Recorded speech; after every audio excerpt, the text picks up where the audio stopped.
12월 23일입니다.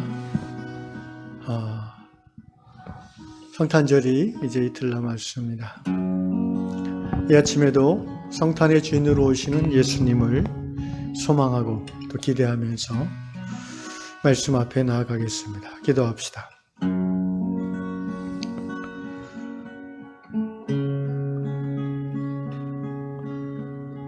온 세상의 빛이요 죽음을 이기는 생명으로 우리 가운데 오신 예수님을 찬양합니다.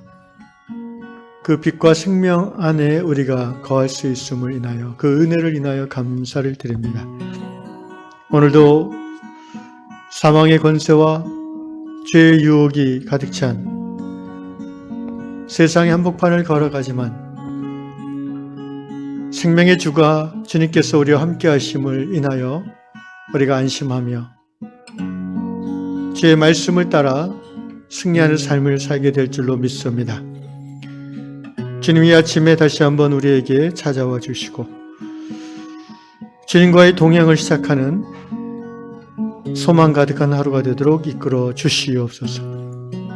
예수님의 이름으로 기도드리옵나이다. 아멘.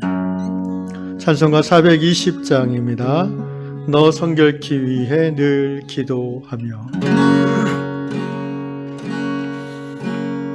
너 성결케 위해 늘 기도하며 너 주 안에 있어 늘 성경 보고 온 형제들 함께 늘 사귀면서 일하기 전마다 너 기도하라. 너 성결케 위해 내 머리 숙여 저 은밀히 계신 내 주께 빌라. 주 사귀어 살며 주 닮으리니 널 보는 이마다 주 생각하리. 너 성결케 위해 주 따라가고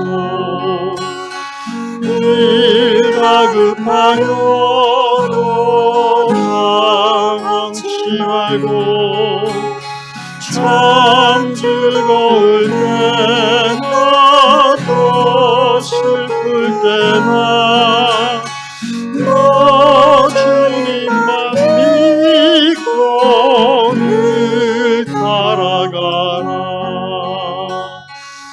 너 성결케 위해 늘 기도하며 내 소원을 주께 다 맡기어라.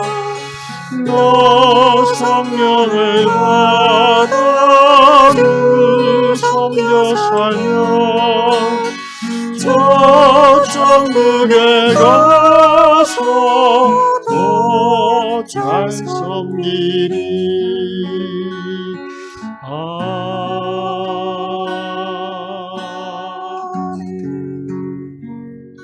그렇습니다. 우리가 이 세상 사는 동안 주님을 본받아 섬김의 삶을 살고자 하는 이유는 이 세상을 떠나서 하나님 나라에 온전히 살 때에 더 잘 섬기는 연습을 하는 것입니다. 그 나라 가서 대접받고자 이 땅에서 열심히 예수 따라가는 것이 아니라 그 나라 가서 예수님처럼 더 잘 섬기는 훈련을 받고 사는 것입니다. 오늘 하루도 섬김의 훈련이 되는 하루가 될 수 있기를 축원합니다.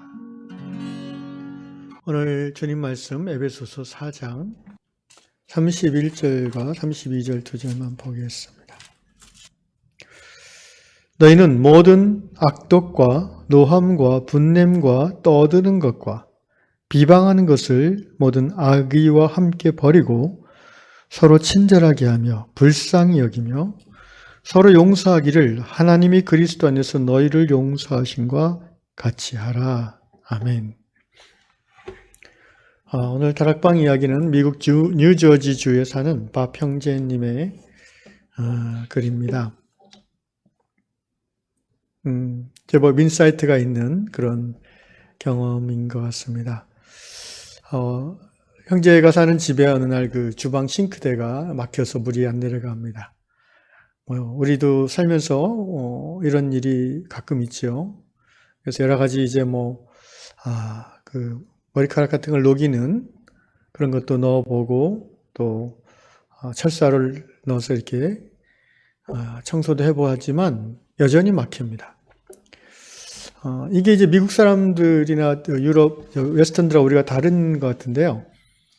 이분들은 대부분 이제 그 마당에 있는 집에 이제 차고가 있고 거기에 이제 작업실이 있어요. 자동차도 고치고 뭐 만들고 하는 그런 공간이 있잖아요. 그래서 이제 이 형제도 거기 가서 창고에 가서 이제 연장을 가져와서 자기가 직접 그 싱크대를 드러내고 배수관 파이프를 드러냈다고 합니다. 우리 같으면 이 정도 되면 당연히 이제 돈을 주고 사람을 부르죠. 어떻게 보면 굉장히 더 실용적이고 올바른 삶의 방식인 것 같아요. 그래서 이제 밥 형제가 파이프를 드러내 보니까 이 배수관 안에 온갖 데브리스라고 되어 있죠. 그 잡동사니, 찌꺼기들이 이제 단단하게 뭉쳐가지고 이게 웬만한 녹이는 용액제로는 녹여지지 않는 거예요. 그래서 그거를 이제 긁어서 다 빼내고 다시 배수관을 파이프를 연결해서 이제 딱 세팅을 하고 물을 부어봤더니 잘 빠지는 겁니다. 형제는 이 배수관 파이프를 고친 경험을 이야기하면서 용서에 대한 성경의 교훈을 우리에게 나눕니다. 이런 얘기죠. 용서라는 것은 무엇일까? 이 꽉 막힌 배수관의 찌꺼기, 단단해진 찌꺼기를 이렇게 드러내서 청소하는 것이다. 우리 마음속에 살아가다 보면 우리 자신이 죄인이고 또 죄악된 세상을 살아가면서 여러 가지 이제 상처를 받습니다. 억울한 일을 당할 때도 있고 누군가 나를 이유 없이 비아냥거리거나 모욕할 때도 있고 오해를 받아서 이렇게 손해를 볼 때도 있고 그래서 우리 안에 점점 그 어떤 미움, 분노, 증오 이런 것들이 쌓여지죠. 어떤 사람들은 이게 굉장히 심해서 막 잠꼬대에서도 죽여버릴 거야 막 이렇게 얘기하는 경우도 드물지 않습니다. 흔히 이런 경우에 우리는 어떻게 처신합니까? 이러한 미움과 분노와 증오의 원인을 해결하려고 하기보다는 그냥 대부분은 잊어버리려고 합니다. 또는 조금 더 이성적인 사람은 그냥 합리화하거나 이해하려고 해요. 그 사람이 그래서 그랬나 보다. 에이, 재수 없지. 이러면서 이렇게 그냥 지나가 버리는 거죠. 그래서 잊기 위해서 이제 흔한 말로 스트레스를 풀기 위해서 여러 가지 중독 기제에 빠져들죠. 영화를 본다거나 만화를 본다거나 아니면 쇼핑을 한다거나 아니면 이렇게 술을 많이 마신다거나 또는 어디 가서 이렇게 노래방 가서 신나게 춤추면서 노래를 한다거나 이렇게 막 풀어버리려고 합니다. 잊어버리는 방법들이죠. 이런 방법들이 약간의 효과는 있습니다. 그러나 그 원인을 제거하지 않기 때문에 마치 싱크대를 막고 있는 찌꺼기들이 처음에는 이렇게 용약을 넣어주거나 이렇게 좀 머리카락을 빼주면은 조금씩 빠져나간 것 같지만 결국 다시 막히는 것처럼 근원적인 치유를 받지 않으면 이 미움과 분노와 증오는 우리의 영적으로는 하나님과의 관계를 막히게 하고요. 그죠?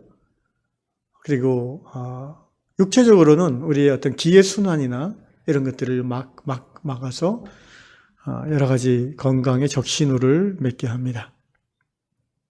스트레스가 암의 주 원인이라고 하지 않습니까? 성경은 이런 상처들을 쓴뿌리라고 합니다. 그래서 이 쓴뿌리가 많이 또는 깊이 내리는 사람들은 이 공동체 안에서 신앙생활하기가 참 어렵습니다. 특별히 다른 사람들과의 관계를 좋게 맺어가기가 쉽지 않아요. 그런 의미에서 현대교회는 다른 어떤 시대보다도 쓴뿌리, 상처 많은 사람들이 교회 안에서 그것이 드러나지 않은 채 지내기 좋은 교회 구조입니다. 무슨 말이냐면은 최근 몇십 년 전까지만 해도 대부분의 교회들은요, 그렇게 대형 사람이 많은 교회가 아니었어요. 동네 교회였어요. 동네 교회. 그렇죠? 그래서 서로를 속속들이 알 수밖에 없는 그런 구조였어요. 그런데 현대교회는 익명성을 대부분 많이 보장합니다. 대형, 몇만 명씩 출석하는 대형 교회들은 거의 10%에서 20%가 등록을 안 하고 다니는 성도들이고요. 또 등록을 한다 할지라도 자기가 편안한 그것만 활동만 하고 어떤 삶을 깊이 나누는 그런 관계에는 들어가지 않으려고 합니다. 그냥 종교적인 위로만 얻는 거죠. 그럴 경우에 그 사람 내면에 있는 그 쓴뿌리들은 절대로 드러나지 않습니다. 신앙은 성숙하지 못합니다. 왜냐하면 신앙의 성장, 성숙이라는 것은 반드시 그 쓴뿌리를 해결하는 과정, 그것이 이제 치유고 그것이 바로 제자훈련의 한 부분, 중요한 부분이기 때문이죠. 그래서 이렇게 상처가 깊은 사람들이, 쓴뿌리가 있는 사람들이 교회 안에 이제 오래 다니면서 점점 이제 세상적으로 진급을 하죠. 겉으로는 자신의 어떤 그런 것들을 드러내지 않으면서 종교 활동에 열심히 하면은 그런 분들도 인정받고 이제 또 이렇게 중직이 되지 않습니까? 그런데 이런 분들이 이제 어떤 교회 안에서 중직, 다시 말하면 권력을 갖게 될 때 그 교회가 굉장히 힘들어질 때가 많습니다. 특별히 목회자가 그런 경우일 경우에는 아주 교회가 풍파가 많이 일어나죠. 왜냐하면은 이 상처 많은 사람들의 특징은요, 굉장히 유아적인 부분이 많아요. 그래서 내 편 이걸 잘해요. 내 편과 내 편 아닌 놈들 이렇게 되는 거예요. 내 편인 사람들과 내 편 아닌 놈들이 되는 거죠. 그리스도에서 한 형제 자매로 모아주셨는데도 그 안에서 좋은 놈, 나쁜 놈, 이익이 되는 놈, 아닌 놈 이렇게 나누게 되는 거예요. 그 지도자가 그런 마인드를 갖고 있으면 굉장히 힘들어집니다. 저 성도는 교회에 돈이 되는 성도, 여기는 별로 돈이 안 되는 성도, 이런 식으로 이렇게 다 판단해 버리는 거예요. 나한테 잘해주는 성도는 신앙이 좋은 성도고, 목사한테 잘 안 해주는 성도는 별로인 성도고, 이렇게 되는 거죠. 그래서 이런 사람들이 나이가 들어갈수록 점점 더 외골수가 됩니다. 자기의 그 내면의 깊은 상처는 전혀 드러나지 않고 종교적인 그 가식과 바리새적인 위선으로 이렇게, 여러분 꼭 목사님만 그런 게 아니에요. 모든 성도들이 다 그렇게 괴물이 되어가는 거죠. 한마디로 상처가 많은 사람들은 시간이 지날수록 괴물이 되기 쉽습니다. 교회 안에 그런 사람들이 꽤 있습니다. 우리 유한교회를 이 말씀을 준비하면서 제가 묵상해 보게 됐습니다. 우리 유한교회는 시작이 좀 뭐라고 하죠? 시작이 좀 색다르죠. 기성교회 안에서 상처받은 분들이 그 서로의 정에 이끌려서 모이기 시작했고, 그렇게 한 1, 2년 모이다가 교회를 우리가 시작하자. 그러니까 전에 우리가 겪었던 그런 교회보다 하나님을 더 기쁘시게 하는 교회다운 교회를 이뤄보자. 제 표현인데, 그런 마음으로 이제 정관을 만들어서 이렇게 교회를 시작한 것으로 알고 있습니다. 그런데 여러분, 제가 부임해서 처음에는 잘 몰랐는데, 정관을 쭉 이제 지난번 피전 갔을 때 한번 제대로 처음 한번 들여다봤어요. 이 정관을 읽으면서 제 안에 곳곳에 이 상처의 흔적들을 느꼈습니다. 그리고 참 안타까운 마음이 들었습니다.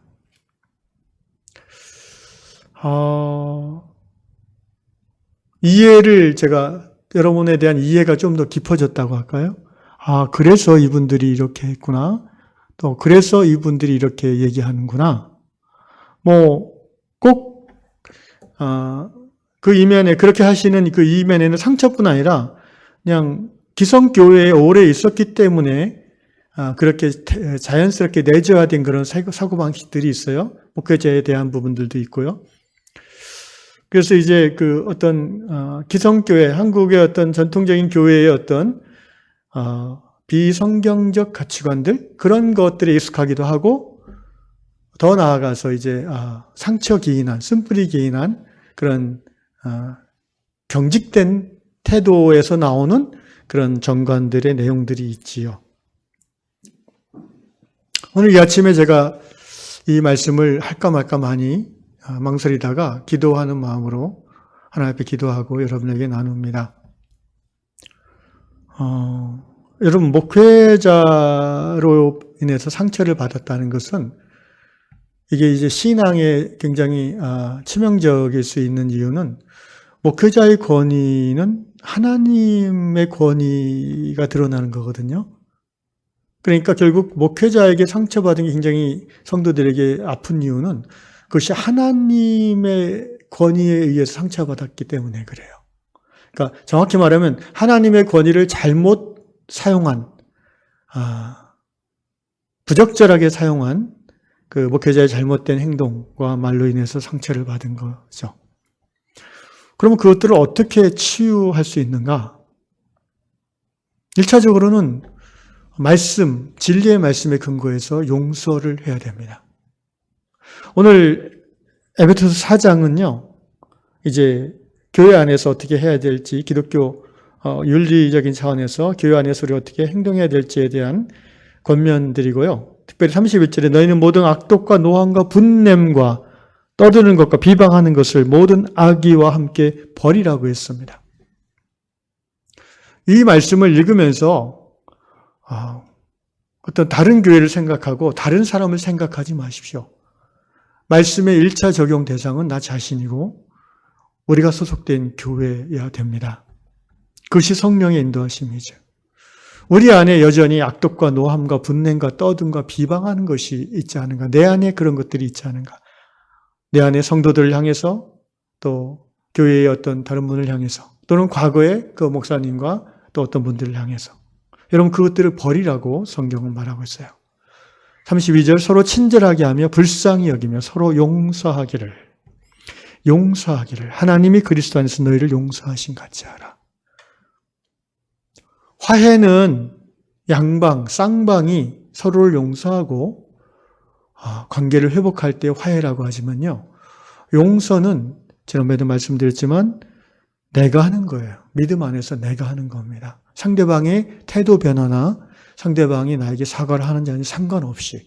왜냐하면 용서하지 않고 계속 그 상처를 갖고 있는 것이 딱딱해져 가지고 하수구 파이프를 막는 것처럼 하나님과의 관계가 막혀버려요. 말씀이 들어가지 않아요. 불용서, unforgiveness is a sin. 죄라고 성경은 분명히 말하고 있기 때문입니다. 여러분은 누군가를 용서하지 않은 죄를 회개한 적이 있습니까? 이 아침에 그것이 깨달아진다면 예수 그리스도의 보혈을 의지해서 그 죄를 회개하시고 용서받기를 바랍니다. 그래야 하나님과의 관계의 한 부분이 다시 열리게 될 겁니다. 우리 공동체적으로도 그렇습니다. 일종의 집단 상처의 경험을 공유하는 건데요. 우리가 함께 이 부분에 대해서 언젠가 공적으로 하나님 앞에 고백하고 또 공적으로 용서하는 그런 예배 또는 예식이 필요할 거라는 생각을 하게 됩니다. 말씀을 정리하겠습니다. 용서하지 못하는 사람은 마음에 자꾸 이 딱딱한 것들이 많아지기 때문에 스페이스가 적어집니다. 그래서 나와 다른 너를 받아들이는 여유가 없어져요. 그러니까 관계가 힘들어지는 거예요. 용서하지 않고 계속 그 딱딱한 트라우마를 가지고 사는 사람들은 여유가 없기 때문에 나와 다른 말을 하고 나와 다른 생각을 하고 나와 다른 행동을 하는 그런 사람들을 물론 성품이나 인격에 따라서 뭐 바로 비방할 수도 있고 바로 막 욕할 수도 있지만 안 그럴 경우도 있잖아요. 그러나 그 내면에 여유가 없다는 건 똑같아요. 그래서 관계는 깊어질 수 없어요. 비상적인 관계가 돼요. 이것을 성경은 우리에게 굉장히 경고하고 있습니다. 오늘 에베소 4장 말씀에도 이렇게 나와요. 4장 15절에 보면 오직 사랑 안에서 참된 것을 하여 이렇게 말하고 있고요. 또 4장 25절에도 그런지 거짓을 버리고 각각 이웃과 더불어 참된 것을 말하라. 여러분 여기서 speak the truth, 참된 것을 말하라, 서로 말하라. 그리고 4장 15절에서는 사랑 안에서, 무슨 말입니까? 우리가 그리스도 안에서 서로 사랑하라고 명받은 그리스도의 몸의 지체들 아닙니까? 그런데 사랑한다는 거는요, 여러 가지 모습이 있지만 그 중에 분명한 것은 진실을 말해줘야 되는 거예요. 사랑하기 때문에. 그런데 받아들이기는 싫고, 마음에는 안 들고, 그런데 그것을 얘기는 안 하는 거예요. 왜? 용서 안 하니까. 사랑하는 유양 성도 여러분, 여러분이 어떤 집단적인 그런 상처의 경험을 공유하면서 교회를 시작했다 할지라도 중요한 것은 교회는 하나님의 계획 가운데 항상 시작된다는 것입니다. 하나님이 그것을 모르고 이 유양교회를 이끌어 가시겠습니까? 하나님은 과거의 그 모든 상처가 성령 안에서 말씀 안에서 목회자의 관계 속에서 회복되고 용서하고 치유되고 회복돼서 그런 그 비정상적인 교회가 아닌 성경이 말하는 아름다운 교회를 이루어 가고자 하는 계획을 이 유양교회를 향해서 갖고 계시다고 저는 믿습니다. 그 시작은 우리가 용서하는 것이고요. 그 시작은 서로를 용납하고 또 사랑 안에서 진리를 말하는 것이겠지요.